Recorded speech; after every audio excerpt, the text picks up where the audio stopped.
Hello and welcome to video number 6. Let's talk about formatting blocks, and we'll go to every single block like we did in the previous video. Okay, so let's go ahead and add some blocks. So we're going to click on the add block here. We're going to go find the formatting blocks, which are here. So you see there's code, classic, custom HTML, pre-formatted, pull quote, table, and verse.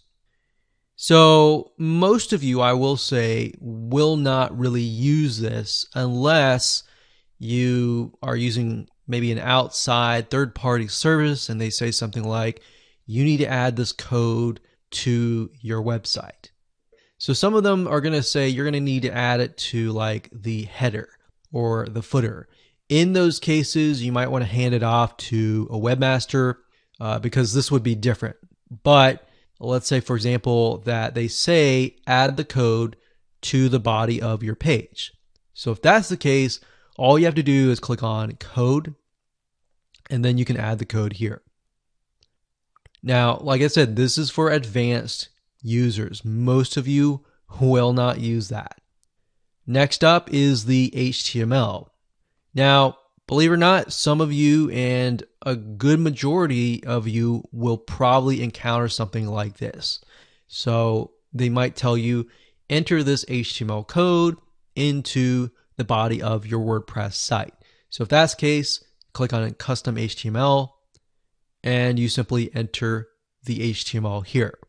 Now, most of you will not know HTML, but that's just how it is. So if I were to write some HTML, and what I'm doing now is I'm basically creating a link. So I'll do http google.com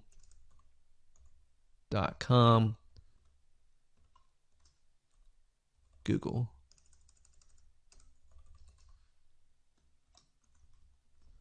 So if you have no idea what I just did, you don't have to worry about that. But if I click on preview, what I did was I just created a link. So it's a link.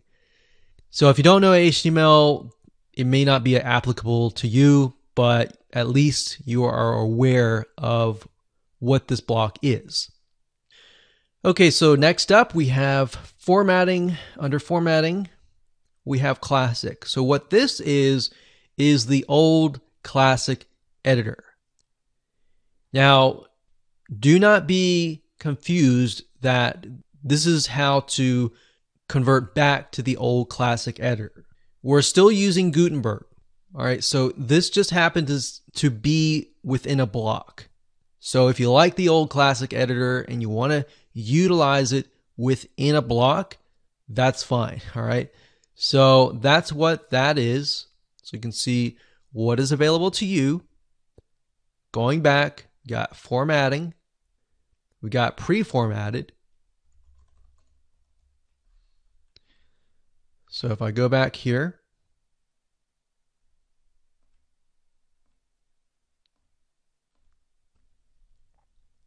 okay, so to explain what the pre-formatted block is, like the paragraph block, the pre-formatted block is basically there to display text. Now, unlike the paragraph block, the pre-formatted block basically keeps any spacing or any line breaks exactly as they are entered. So in other words, the pre-formatted block is displayed in sort of a monospaced font, making it easy to keep text perfectly aligned. Now, the pre-formatted block also includes styling or the ability to add hyperlinks or as short links that a code block doesn't have. So, like I said, most of you will not use this, okay? But it's there if you ever have to need it. So going back to formatted blocks, we did these, we did this. So we got pull quote and table. Table is nice if you want to create a table. So if you want to create a table that has maybe 3 columns and 5 rows, you could do 3 columns, 5 rows, not 25, 5 rows, and click create, And there we go. So now we can enter text within the table. And this is amazing because this is something that you could not really do in the old classic editor. You would have to find like a plugin and all that to do that. So this is the old classic editor. So this is really neat. This is something that you would definitely use. Going to formatting, got table, we got verse. So verse is great for poetry. As you can see, it uses special spacing formats or quote song lyrics. So if you're using something to create song lyrics or poetry, this would be great for you.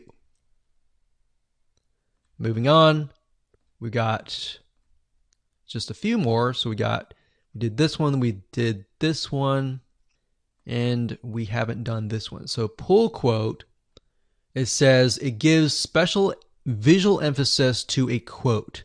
So the other ones didn't really allow you to change the color, but it allows you to change a little bit here and there. So what this allows you to do is it allows you to change the actual color. So this is a quote, but the difference is you can change the main color. So you can change the top line and the bottom line. So as you can see, it looks fairly nice and professional like that. So we can keep it red, and we can change the text color to something like black, gray, maybe orange, maybe green. Or maybe we can do green up here and red here, something like that. Or blue. So that's the main difference. So quote is different than verse, different than pull quote. So as you can see, what this allows you to do is it changes literally the formatting and makes it look nice. So those are the formatting blocks. Let's move on to layout elements in the next video. Welcome back. This is video number 7. We're going to talk about layout elements. Okay, so we're going to scroll down and let's add some layout elements. So what does that mean? Well, let's go to it. So we've got buttons, we've got columns, we have media and text, we have more, we have page breaks, we have separators and spacers. So as you can see, what this does is it allows you to add a call to action button. So if you want to link to maybe another page or perhaps a buy button or something else, you can do that. You can do columns. So let's go ahead and make a button, click button. So as you can imagine here, you're going to enter the URL of the website that you want to link to. So in this case, we'll just use google.com.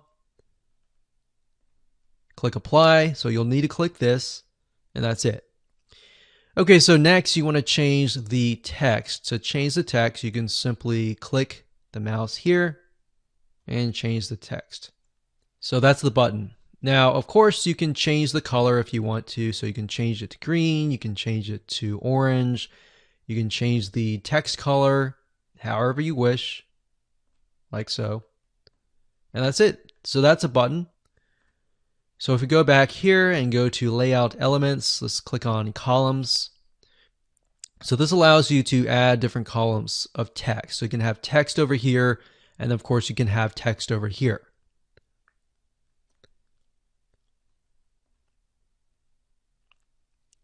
All right, so that's columns. So next up we have media and text. So as you can see, this allows you to add images, and let's say we want to have the text surrounding the image. If you want to do that, that's good here. So you can add the image, you can add the text, and you can add more text over here. So that's basically what it is. And then of course, next we have more. So more is if you can imagine you went to a news site or you went to a big site that had like articles and information. A lot of times you would see something like read more. So they would click read more, and then they would be able to see the other information down below. So that's what read more is, and that's what that layout element is. So that comes in handy, especially when you have such a long page. So next we have page break. So that's a page break. So that allows you to have several pages. So the only time you would really use that is if you had a very, very long page and you don't want people to have to scroll. They would simply be able to go to the next page if they choose to do so. So it just makes it easier on the end user. Separator is simply something like a divider, like that. And next we have spacer. So just as it says, this allows you to create spaces in between the blocks. So if you don't want your blocks to be too cluttered and close together, you would use this. Now you can change the height in pixels right here. So let's say I'm thinking, well, that's too much of a space, so I want something like 50. So you can see that you can change the height. And that's it. So that covers the formatting blocks.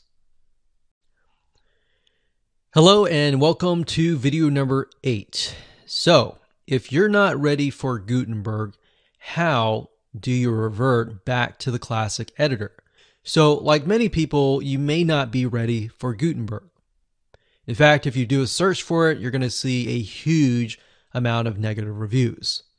And this is simply because of the learning curve. It's not necessarily because it's bad. In fact, if you see, it's clearly a lot better than the classic editor in so many ways.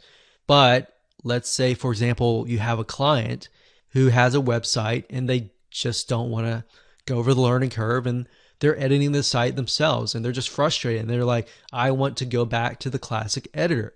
If that is the case, then I'm going to give you some options. There are 2 ways for you to switch back to the old classic editor that you may be used to. Number 1, option 1 is to install the classic editor WordPress plugin. And number 2, you can disable the Gutenberg WordPress plugin. Now, bear in mind that option 1 is what most of you are going to implement. Option 2, and the reason why I included this was because some of your clients or some websites that might be outdated, that haven't been updated, may be utilizing the Gutenberg WordPress plugin. But nowadays, from now and on, all of the WordPress updates include the Gutenberg editor built into it. So if that's the case, you will need to use option 1. Option 2 is very obvious. If somebody installed the Gutenberg WordPress plugin, they would simply need to disable it. So what I'm going to do now is to show you how to install the classic editor WordPress plugin. So we're going to hop on over to the website. And to do that, you simply go to plugins, you go to the add new plugin, you go over here, you enter the keyword classic editor. This is the classic editor. As you can see, it enables the previous classic editor and the old style tiny. So you click install now, click activate, and that's it.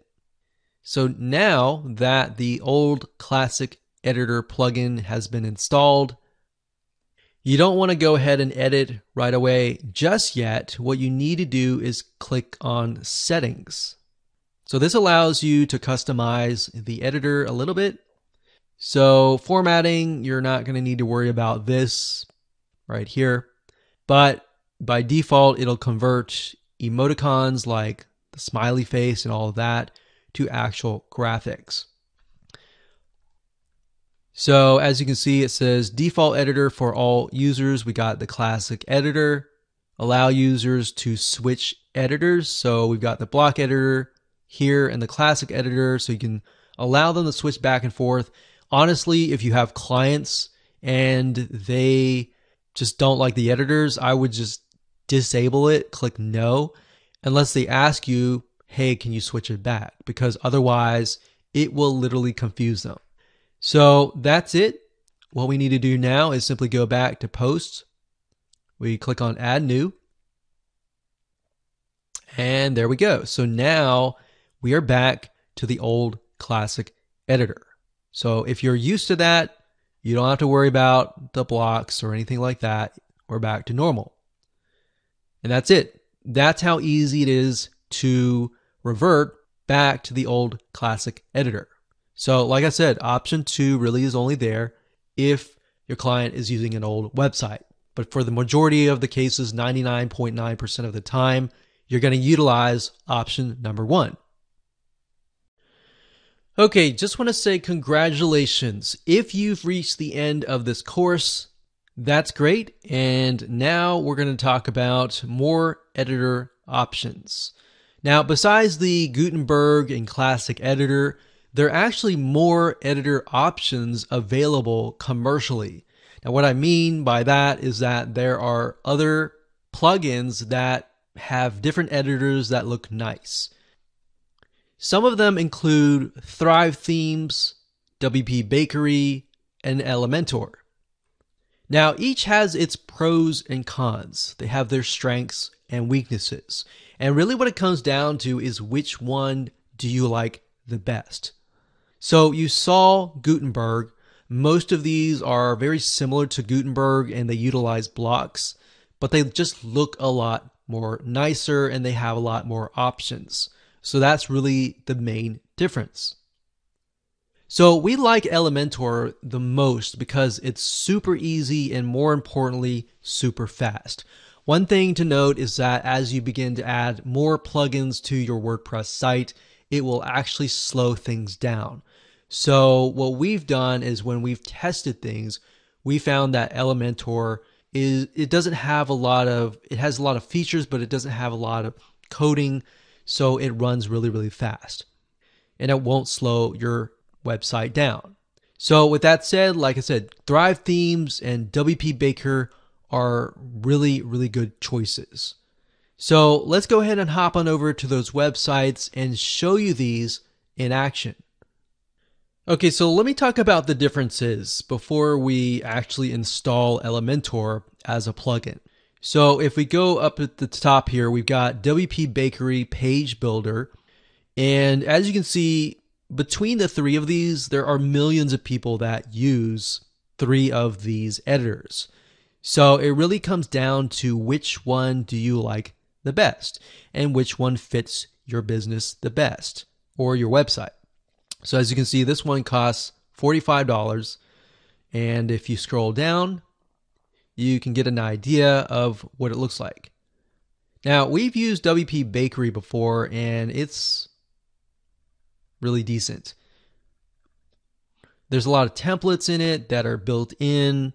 In fact, Thrive Themes and Elementor have the same thing. So for all of these, you'll find templates. You can find and you can look through the templates, and if you like them, all you have to do is simply click them and you get the design. So as you can see, the main difference between these and Gutenberg is Gutenberg does not give you templates. You are building everything from scratch. Same goes for the classic editor. So these take your design level to a whole new level. So this is WP Baker. You can see the features here. So there's a lot of things you can do. So to get here is wpbakery.com. Next up is Thrive Themes. That's thrivethemes.com. Now, Thrive Themes is a lot different than just an editor. They have tons of plugins that go into things like opt-in pages. You can create sales pages. You can create funnel pages. You can do all sorts of things. So it's not just an editor. So you can see here, you can create forms, you can create all sorts of light boxes, you can do A/B testing, you can do a huge amount. And this is something that a lot of businesses typically use because it has so many different features. So it's very, very feature rich. So as you can see, here are the features. Right here. Now it's a little more expensive. As you can see, it's $147 for 15 licenses. But remember, WP Bakery was about $47 for a single license. It's about $67, which is only $20 more for one license for this. And the next one is Elementor. Elementor is mainly an editor like WP Bakery or Gutenberg, but like I said, the difference is it's more similar to the WP Bakery in the sense that it is an editor and it also allows you to pick and choose templates. And then those templates, you can click a button and then it adds it as a page. So I'm going to show you that in action. Elementor has a free download, as you can see here. But what I found is Elementor is super fast. It's super easy to create really good looking sites with ease. So you're kind of getting an idea here. Scroll down here. So it says built for professionals from freelancers to agencies. So you can use this, let's say, for example, if you're like a web designer, a website master, or anything like that. So this is great to use for your clients. You can also build forms like Thrive themes to build a list. It's developer friendly, so you can edit the code very, very easily. And it's built with blocks. So I'm going to show you Elementor in just a second. So we'll go back over here. Now I'm going to go ahead and deactivate the classic editor because I don't want that. What I do want, I'm going to click on add new. We're going to go type in Elementor. So that's Elementor. Make sure we spell it right like that. So immediately upon entering the keyword, we can see that here, Elementor Page Builder. Now bear in mind they have a pro version which you can buy, but you can do a lot with their free editor. Just the free level itself, there's a lot of really good features. And that's why I like it. And that's why I feel comfortable with recommending that to you. Now, as you can see here, it says, welcome to Elementor. You can watch that. We're going to create our first page. So we click on this. Now, what you're going to see is you're going to see your website. So if you have widgets on the right side or the left side or the header at the top, you're going to see that as well. Now, this is the Elementor editing box. So all you have to do is simply drag a widget here from over here, or you can click the plus sign similar to the Gutenberg and add a section. So we have intersections, we have headings, we have text editors, images, videos, buttons, spacers, dividers, Google Maps, icons. So as you can see, Gutenberg does not have Google Maps or icons. So there's more. You got image box, you have icon boxes, you have star ratings, you have image galleries, image carousels, icon lists, progress bar. So let's say, for example, that this were to be an opt-in page. So if we clicked progress bar and we dragged it over here and we dropped it, there we go.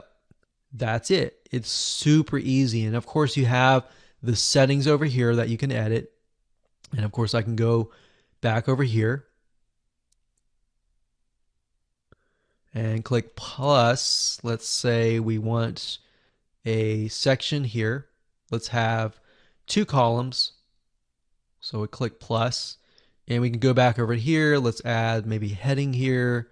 And then of course, we'll go back over here and we can add maybe an image. So you can see that it's actually a lot easier than Gutenberg when it comes to editing. So that's a free version. Now, let's say, for example, that you want to utilize one of their templates. So if that's the case, I'm just going to delete these here like that. I'm going to click on this folder here. So click on the folder. What it's going to do is it's going to allow you to enter their library of templates. So you can see which ones are free and which ones are on the pro level. The pro level has this little icon that says pro. You can't use that unless you have the pro level plugin. So you have to purchase it. But I tell you, it's definitely worth it. Now, as you scroll down, you can see blocks actually. So blocks over here, and then we have pages over here, and then you have templates over here.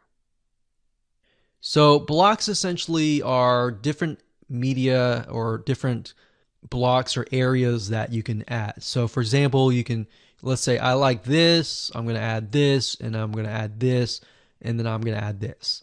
So that's basically the method of blocks. It's very similar to Gutenberg. And then of course you have pages, which are the templates. So if you scroll down here, there's all sorts of really cool looking templates and designs that really can take your site to a whole new level to make it look professional.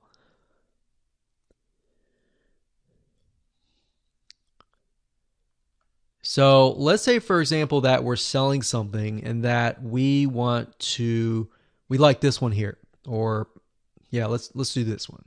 Okay, never mind, that's Pro. So let's scroll down and find something that we really like.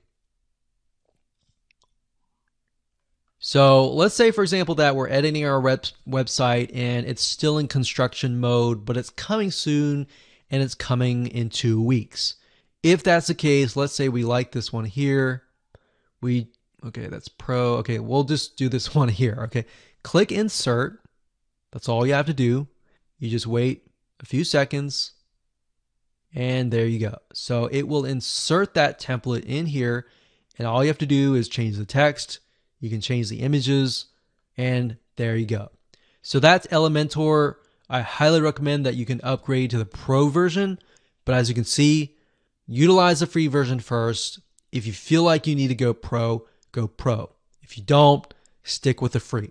So I hope you enjoyed this course. You can see the differences between Gutenberg, the classic editor, WP Bakery, Thrive Themes, and Elementor. So you're probably aware that most websites nowadays use the WordPress platform to run and maintain their websites. Most likely you're using it now. Recently, WordPress made a major overhaul of their editor. It went from the classic editor to what they have coined as the Gutenberg editor. But here's the problem. If you do a quick search on the Gutenberg editor plugin, you'll actually see a lot of negative reviews.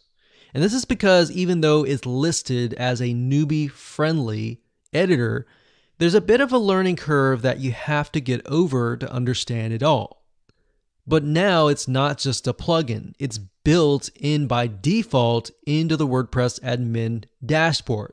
So that means when you update your WordPress site, you're going to see the Gutenberg editor.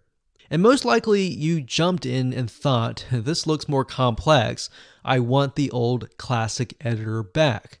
Now, while we'll show you how to get the old classic editor back, the purpose of this course is to walk you step by step, click by click, and by the hand. Now, if you can watch and follow the mouse, you will be a pro by the end of this course. And you'll find the editing experience to be much more enjoyable and productive. In fact, Gutenberg is not hard at all. There's a little learning curve, but at the end of the day, you'll find that it's actually more dynamic. This is a 9-part step-by-step video course. You're going to learn how to use WordPress Gutenberg editor today. And this training course was designed to help you understand how to use the Gutenberg editor in depth, even if you're a newbie. So here's a quick overview of what's inside this video course. Video number 1 is the introduction. Video number 2 is a quick overview of the user interface. Video number 3 is understanding the types of blocks. Video number 4 is using the sidebar. Video number 5 is common blocks. Video number 6 is formatting blocks. Video number 7 is layout elements. Video number 8 is, if you're not ready for Gutenberg, how do you revert back to the classic editor? And of course, video number 9, we'll talk about more editor options in terms of editors that you can pay for, but they're a lot more extensive. They can do a lot more than Gutenberg, so that you can see the differences between the Gutenberg, the classic editor, and all the other editor options. All right. So go ahead and grab this course and learn how to use Gutenberg Editor to the fullest. So you're probably aware that most websites nowadays use the WordPress platform to run and maintain their websites.